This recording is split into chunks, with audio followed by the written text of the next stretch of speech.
இன்ஆர்கானிக்கில் past papers கொஷின்கள் பார்ப்போம். இப்போ அதில் முதலாவது கொஷின் அன்றைக்கு 2016ஆம் ஆண்டு 9வது கேள்வியை பார்ப்போம். அதில் செல்லிக்கு எப்படி செல்லிக்குச்சுன்னா, லித்தியத்தினதும் அதனது சேர்வைகளினதும் இரசாயனம் பற்றி பின்வரும் கூட்டுக்களில் தவறானது இது அப்படி சொல்லி கட்டிக்கு. இதில் முதலாவது கூட்டுக்கட்டிக்கு லித்தியமானது ஒட்சிசன் வாயுடன் தாக்கம் புரிந்து Li2O லித்தியம் ஒக்சைடை தரும் அப்படின்னு சொல்லியிருக்கு. நமக்கு தெரியும் லித்தியம் எவ்வளோ இருக்குது சரி. இப்போ தாக்க வீத தொடரை வச்சு தானே நாம் அந்த ஒட்சிசனோட தாக்கம் எல்லாம் பார்க்குறது. அதில் இந்த முன்னுக்கு வைக்கிற இந்த மூணும் தாக்க வீதம் கூடினதுகள். தாக்க வீதம் நல்லா கூடினது. இங்கே போக தாக்க வீதம் என்ன செஞ்சுட்டு போகும், தாக்க வீதம் குறைஞ்சிட்டு போகும். இங்கே தாக்க வீதம் நல்லா கூடினதுன்றதால இது ஒட்சிசனோட எப்படி தாக்கம் புரியும்டா, ஒக்சைடு வரும், ஃபெரோக்சைடு வரும், சூப்போக்சைடும் வரும். இது மூணும் ஆக்சைடு வரும், சூப்போக்சைடோட ஃபெரோக்சைடோட நின்றும் சூப்போக்சைடு வராது. இங்கே இருக்கிறது இல்லை நம்ம பார்த்திப்போம். இதில் இது வர ஒக்சைடு மட்டும் வரும். சரி, இப்போ லித்தியம் எந்த கூட்டத்துக்குள்ளே இருக்கு, இந்த CO இந்த கூட்டம் இவ்வளோத்துக்குள்ளேயும் இருக்கு. இவம்பட்டு பேரும் அவங்கள. இப்போ இது மூணுக்குள்ளேயும் இந்த லித்தியம் எப்படி இருக்கு, இந்த ஒக்சைடு கூட்டத்துக்குள்ளே இருக்கு. அப்போ ஒட்சிசனோட தாக்கம் புரிஞ்சால் லித்தியம் ஒக்சைடை தரும் சொல்லிக்கார். ஓ அது சரியான கூட்டு. லித்தியம் + O2 Li2O அப்படிங்கிற விளைவு வரும். அப்போ முதலாவது கூட்டு சரியானது. ரெண்டாவது செல்லிக்கு முதலாம் கூட்ட உலோகங்களுள் உயர் உருகுநிலை கொண்டது லித்தியமாகும். இப்போ உருகுநிலையை பற்றி கட்டிக்கு. உருகுநிலை நாம் எதில் பார்க்குறோம், உருகுநிலை வந்துட்டு உலோக பிணைப்பு வலிமையில் பார்க்குறது.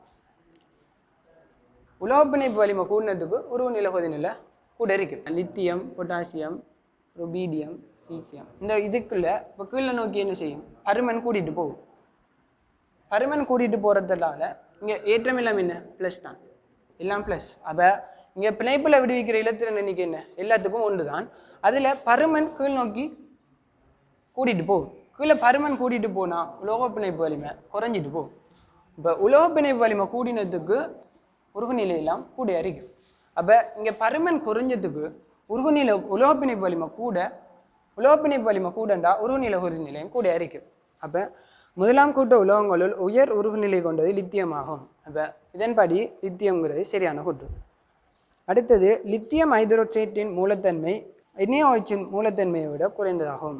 சரி, மூலத்தன்மையை பற்றி கட்டிக்கு. மூலத்தன்மை நம்ம அழகாக படிச்சுப்போம்.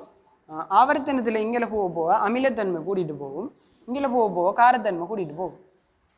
அப்போ கீழ்நோக்கி உங்களுக்கு தெரியும். இப்போ கீழ்நோக்கி போக லித்தியம், சோடியம், பொட்டாசியம், ருபீடியம் போக கார வலிமை கூட்டிகிட்டு போகும். அப்போ அவர் சொல்கிறாரு LaOHின் மூலத்தன்மை NaOHின் மூலத்தன்மையை விட குறைந்ததாகும்னு சொல்லி கீழே போக கூட்டிகிட்டு போகும். அதால் இங்கே இருக்கிறத விட இங்கே இருக்கிறத மூலத்தன்மை கூட. அப்போ லித்தியம் ஹைட்ரோக்சைட்டின் மூலத்தன்மை NaOHை விட குறைந்ததாகும் சொல்லிக்கார். அதுவும் சரியான கூட்டு. NaOH தான் கூட கீழே போக கூட்டிகிட்டு போகும்ன்றதால். அடுத்தது 4வது சொல்லிக்காரு முதலாம் கூட்ட கார்பனேட்டுகளுள் மிக குறைந்த வெப்ப உறுதித்தன்மை கொண்டது லித்தியம் கார்பனேட் ஆகும். வெப்ப உறுதிப்பாடு இதில் பார்க்குற கார்பனேட்டுகளில் வெப்ப உறுதிப்பாடு முனைவாக்கத்தை வச்சு நம்ம பார்க்குறது. முனைவாக்கம் எப்படி பார்க்குற, முனைவாக்கம் ஏற்றத்திங்கள் பருமன். இது உலோகங்களுக்குண்டா என்ன வாக்கம், முனைவாக்க வலு. அலோகங்களுக்குண்டா முனைவாகு தன்மைன்னு சொல்லி பார்ப்போம். தன்மை இங்கே முனைவாக்க வலு எப்படி, ஏற்றத்திங்கள் பருமன். முனைவாகு தன்மை ஏற்றம் தர பருமன். அதாவது பருமன் கூடினாலும் முனைவாகு தன்மை கூடும், ஏற்றம் கூடினாலும் முனைவாகு தன்மை கூடும். அந்த ஏற்றம்ங்கிறது அங்கே சிக்கல் தன்மையை சொல்கிறது.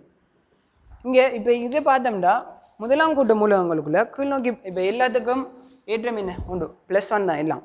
கீழ்நோக்கி பருமனை செஞ்சுட்டு போகும், பருமன் கூட்டிகிட்டு போகும். கீழே போக பருமன் கூட பருமன் கூடினா முனைவாக்கம் குறையும்.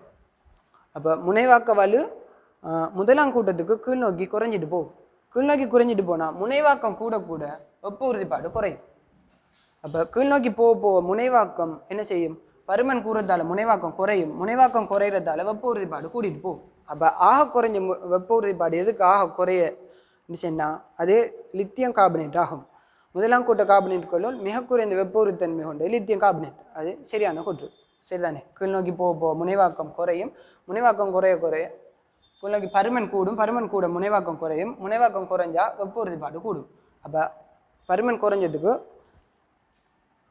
இப்போ முதலாம் கூட்டத்தில் எப்படி லித்தியம் வந்து நல்லா பருமன் குறைஞ்சால் அப்போ முனைவாக்கம் என்ன அவருக்கு நல்லா கூட முனைவாக்கம் நல்லா கூடண்டா வெப்ப உறுதிப்பாடு நல்லா குறையும் அப்போ அந்த கூட்டும் சரி வெப்ப உறுதித்தன்மை மிக குறைந்த வெப்ப உறுதித்தன்மைன்னு சொல்லி அஞ்சாவது சொல்லிக்கார் லித்தியம் குளோரைடின் சுவாலை சோதனைக்கு உட்படுத்தும் போது நீல நிறத்தை தரும்னு சொல்லி நாம் இது படிச்சிருப்போம் சுவாலை சோதனையிட நிறங்கள் இது பெர்லியமும் மக்னீசியமும் வராது ஏன் இது உறுதித்தன்மை இலக்கியத்தால் அதாவது 1s2 வேற 2s2 இவ அரட்டிய நிலைக்கு இதுக்கு மேலே இவளுக்கு சக்தி மட்டது போயலாம் அரட்டப்படையலாம் அப்போ அரட்டிய நிலையில் தானே அரட்டியத்துலேருந்து இங்கே தரைநிலைக்கு வர அந்த நிறமாலை கோடாலான இந்த நிறங்கள் வாரது இப்போ இங்கே இவளுக்கு அரட்டிய நிலைக்கு போயலாம் அப்போ நிறத்தை தரமாட்டாங்க இங்கே இருக்கிற எவ்வளோ பேர் தான் தருவாங்க அதுக்குள்ளே முதலாம் எஸ்ஸை தவிர இங்கே ஒரு டிஎம் வரும் செப்பு அது வந்து பச்சை நிறமாய்க்கும் மற்றபடி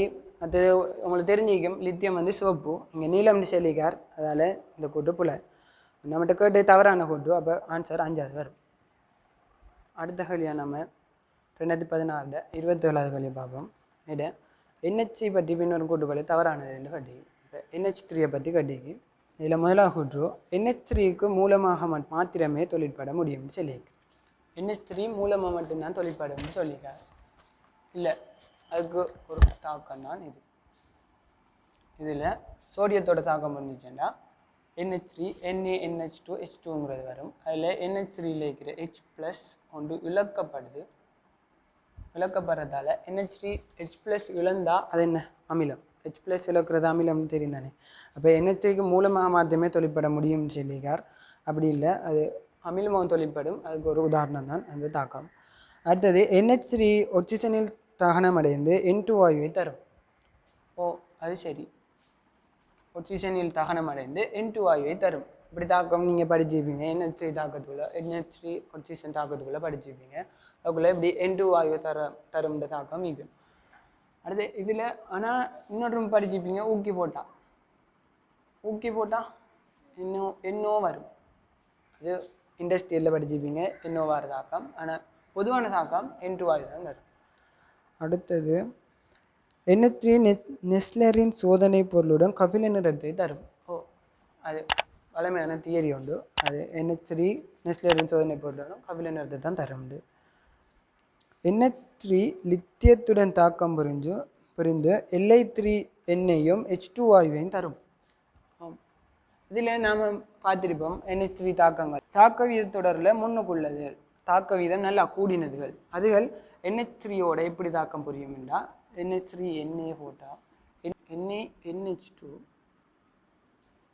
+ H2 இந்த தாக்கம் வரும் இது எங்கள் தாக்க வீதத்தொடரில் நல்லா முன்னுக்கு தாக்க வீதம் கூடின மூலகங்கள் இப்படியான தாக்கத்தை தரும் ஆனால் நடுத்தர பகுதியில் இருக்கிற இந்த லித்தியம் மக்னீசியம் அலுமினியம் அந்த கல்சியம் இதெல்லாம் எப்படி தாக்கம் புரியும்னா லித்தியம் + NH3 Li3n + H2 இந்த தாக்கம் தான் வரும் இது என்ன தாக்கம் நைட்ரைட் லித்தியத்தில் நைட்ரைட் உருவாகிற அந்த தாக்கம் தான் வரும் இது வந்து தெரிஞ்சிக்கும் அடுத்தது இந்த தாக்க வீதத்தில் தொடரில் பின்னுக்கு இருக்கிறது NH3யோட தாக்கம் புரியாது அது உங்களுக்கு தெரிஞ்சிக்கும் அது செப்புலேருந்து அங்கே இருக்கிறது அடுத்தது NH3 பிணைப்பு கோணம் 109/28 கலையிலும் குறைவாக உள்ள போதிலும் NF3 பிணைப்பு கோணத்திலும் அதிகமாகும் NF3 பிணைப்பு கோணம் NH3 பிணைப்பு கோணம் இதை பற்றி சொல்லிக்கார் இப்போ இதில் உங்களுக்கு தெரியும் நைதரசனுக்கு மின்னைத்தன்மை கூட அப்போ இந்த தனிச்சோடிகள் எங்களை சார்ந்திருக்கும் இங்கே ஃப்ளோரினுக்கு தான் மின்னைத்தன்மை கூட அதால் தனிச்சோடிகள் இங்கே சார்ந்திருக்கும் அப்போ தனிச்சோடிகள் பக்கத்தில் இருந்த வார தள்ளுக கூட இருக்குமா தனிச்சோடி தூரத்தில் இருந்து வர தள்ளுக கூட இருக்குமா பக்கத்தில் இருந்த வார தள்ளுக கூட இருக்கும் அப்போ இந்த கோணம் பெருசாக இருக்கும் இங்கே இவரால் ஒரு தள்ளுக கிடைக்கும் அதே வளமையாக ரெண்டுக்கும் வாரது தான் ஆனால் இங்கே வாரது இந்த தனிச்சோடி இந்த உள்ளுக்கு இருக்கிறதுல மின்னைத்தன்மை கூடினது எதுவோ அதுக்கு ஐட பக்கம் சார்ந்திருக்கும் அப்போ அதால் இங்கே வர கோணம் கூட இருக்கும் இவர் சொல்லிக்கார் NH3 பிணைப்பு கோணம் 109/28 குறைவாக உள்ள போதிலும் NF3 பிணைப்பு கோணத்திலும் அதிகமாகும் NF3 பிணைப்பு கோணத்திலும் கூட அப்படின்னு சொல்லிக்கார் இது கூடையாக தான் இருக்கும் இந்த இது சரி தானே இந்த இதில் தவறான கூட்டு கேட்டீங்க. இங்கே அவர் சொன்னது மூலமாக மாத்திரமே தொழிற்பட முடியும்ன்றது. அது அமிலமாகவும் தொழிற்பட முடியும். அதால் முதலாவது கூற்று தவறானது. நம்ம 2016 41வது MCQ பார்ப்போம். அதில் கூற்று 1 சொல்லிக்கு சுக்ரோஸ் ஆனது செறிந்த H2SO4 பரிகரிக்கும் போது கருநிறத்திணிவை தரும் அப்படின்னு சொல்லியிருக்கார். அதாவது இது H2SO4 பண்பில் உண்டு. H2SO4 நல்ல நீரகற்றும் கருவியாக இருக்கும், நல்ல ஒட்சியேட்டியாகவும் நல்லா தொழிற்படும். அதால் அமிலமாகவும் நல்ல சிறந்த அமிலமாகவும் தொழிற்படும். இதில் இந்த கூற்றில் H2SO4 நீரகற்ற அந்த பண்பை பற்றி சொல்லியிருக்கார். நீரகற்றது H2SO4 நல்லா சிறந்த நீரகற்றும் கருவியாக தொழிற்படும். அதில் இந்த சுக்ரோஸை H2SO4 carbon plus CO H2O மாற்றும். அதாவது நீரகற்று அந்த தாக்கம் இல்லை செல்லிக்கு இந்த கூற்று சரியான கூற்று. பரிகரிக்கும் போது கருநிறத்திணிவை தரும். அதான் கார்பன் வரும், நீரகற்றப்பட்டு கார்பன் வரும். அதான் கருநிறத்திணிவை தரும். அது 2வது கூற்று H2SO4 ஆனது வலிமையான ஒட்சியேற்றும் கருவியாகும். H2SO4க்கு 3 பண்பு. நல்லா நீரகற்றக்கூடியது, நல்லா ஒட்சியேற்றக்கூடியது, அது நல்ல அமிலமாகவும் தொழிற்படும். இதில் ஒரு சொல்லிக்கார் நல்லா இதில் அதோட கூட்டு தான் சொல்லிக்கு ஒட்சியேற்றும் கருவியாகும் சொல்லி, அதுவும் சரியான கூட்டு தான். ஒட்சியேற்றும் கருவி அது சரி. ஆனால் இதோட விளக்கமா ரெண்டும் சரி. இப்போ விளக்கமாண்டு பார்ப்போம். விளக்கமாண்டு கேட்டால் இப்போ இது கருநிறத்திணிவை தாரத்துக்கு என்ன காரணம்? ஒரு நல்ல நீரகற்றிங்கிறது தான் இதோட காரணம் உண்மையானது. ஆனால் கருநிறத்தணிவை தாரத்துக்கு ஒட்சியேற்றி என்ற காரணம் இல்லை. அதால் காரணம் சரியாக வராது. ஆனால் ரெண்டும் சரியான கூற்று. அப்போ ஆன்சர் 2வது. அடுத்தது நாம் 2016 44வது MCQ பார்ப்போம். அதில் முதலாவது கூற்று சொல்லிக்கு கூட்டத்தில் கீழ்நோக்கி செல்லும் போது நீருடன் கார உலோகங்களின் தாக்குதிறன் அதிகரிக்கும் சொல்லி. உதாரணத்துக்கு முதலாம் கூட்டத்தை பார்த்தாலே கீழ்நோக்கி பருமன் என்ன செய்யும்? கூட்டிகிட்டு போகும். பருமன் கூட இலத்திரன் இழக்கிற தன்மை கூட்டிகிட்டு போகும். இலத்திரன் இழக்கிற தன்மை கூட்டிகிட்டு போனால் தாக்க வீதம் கூடும். அப்போ நீரோட தாக்க வீதம் கூடுவிட்டு போகும் சொல்லிக்கார். உலோகங்களின் தாக்குதிறன் அதிகரிக்கும். அந்த கூற்று சரியான கூற்று. அடுத்த சொல்லி உலோக அணுக்களின் பருமன் அதிகரிக்கும் போது வலிமையான உலோக பிணைப்பு வலிமை உருவாக்குகின்றன. முந்தியும் பார்த்தோம். உலோக பிணைப்பு வலிமை எதில் தங்கியிருக்கு? பிணைப்புக்கு விடப்படும் இலத்தெண்ணிக்கைகள் பருமன். இப்போ ஒரு கூட்டத்தை எடுத்தோம்னா உலோக அணுக்களின் பருமன் அதிகரிக்கும் போது இப்போ ஒரு கூட்டத்தில் பருமன் என்ன செய்யுது? கூட்டிகிட்டு போகுது. கீழ்நோக்கி பருமன் கூட்டிகிட்டு போக உலோக பிணைப்பு வலிமை என்ன செஞ்சுட்டு போகும்? குறைஞ்சிட்டு போகும். இவர் சொல்லிக்க பருமன் அதிகரிக்கும் போது வலிமையான உலோக பிணைப்பை உருவாக்குமா? இல்லை, பருமன் கூட்டிகிட்டு போகும்போது வலிமையான உலோக பிணைப்பு வலிமை குறைஞ்சிட்டு போகும். அப்போ அவர் சொல்றது பிள்ளையான கூற்று. இப்போ முதலாவது கூற்று சரி, 2வது கூற்று பிள்ளை. ஆன்சர் 3வது. அடுத்து நாம் 2016 49 MCQ பார்ப்போம். இதில் முதலாவது கூற்று சொல்லிக்கு பேரியம் ஒக்சலேட்டின் கரைதிறன் நீரிலும் பார்க்க அமில நீர் ஊடகம் ஒன்றில் குறைவாகும் சொல்லிக்கார். பேரியம் ஒக்சலேற்ற கரைதிறன் நீரோட அமிலத்தில் குறைய சொல்லிக்கார். இப்போ பேரியம் ஒக்சலேட் உங்களுக்கு தெரிஞ்சிக்கும். இது ஒரு மென் H2C2O4ங்கிற ஒரு மென் அமிலத்திலிருந்து, அதாவது பேரியம் 2+ C2O4 2- சேர்ந்தான் பேரியம் C2O4 வந்திருக்கும். இதில் இங்கே ஒரு H+ சேர்ந்துச்சுன்னா இதில் C2O4- இது வரும். இதோட இன்னும் H+ சேர்ந்துச்சுன்னா H2C2O4 வரும். அமில ஊடகத்தை நம்ம சேர்க்க அமில ஊடகம் கூட இங்கே பேரியம் ஒக்சலேட் என்ன செய்யும்? H2C4O- மாறி அங்கே H2C2O4 மாறும். அப்போ அங்கே H+ இன்னும் கூட அதாவது அமில ஊடகத்தை நம்ம கூட்ட இது என்ன செய்யும்? கரைதிறன் நல்லா கூடுமே தவிர அங்கே குறையும் சொல்லிக்கார். அப்போ அந்த கூற்று பிள்ளையான கூற்று. அமிலத்தை இன்னும் சேர்க்க இங்கே கரைதிறன் கூட்டிகிட்டு போகும். அடுத்தது 2வது கூற்று சொல்லிக்கு C2O4 2- இணை அமிலமானது H2C2O4 மென் அமிலமாகும். இணை அமிலம் இணை மூலம்ங்கிறத பற்றி உங்களுக்கு தெரிஞ்சிக்கும். இப்போ இணை மூலம்னா என்ன?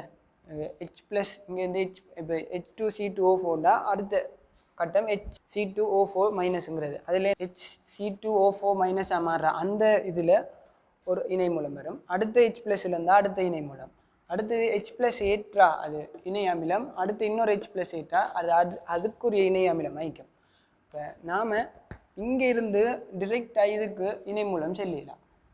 இங்கேருந்து டிரெக்டாக இதுக்கு இணை அமிலம் செல்லலாம். இணை அமிலம்ங்கிறது ஒரு H+ ஒன்று தான் பார்க்கணும். அப்போ இதில் நாம் எங்கேயும் பார்த்துருப்போம் H2SO4குள்ளே H2Sலையும் HS மைனஸ் S2 மைனஸ் இது செல்றேன்னா பக்கத்தில் இருக்கிறது. இப்படி தான் இணை அமிலம் இணை மூலம் செல்லலாம். இங்கே டிரெக்டாக ஒரு C2O4 2 மைனஸுக்கும் H2C2O4க்கும் டிரெக்டாக செல்லிக்கார். அப்படி இணை அமிலம் இணை மூலம் நம்ம செல்றல.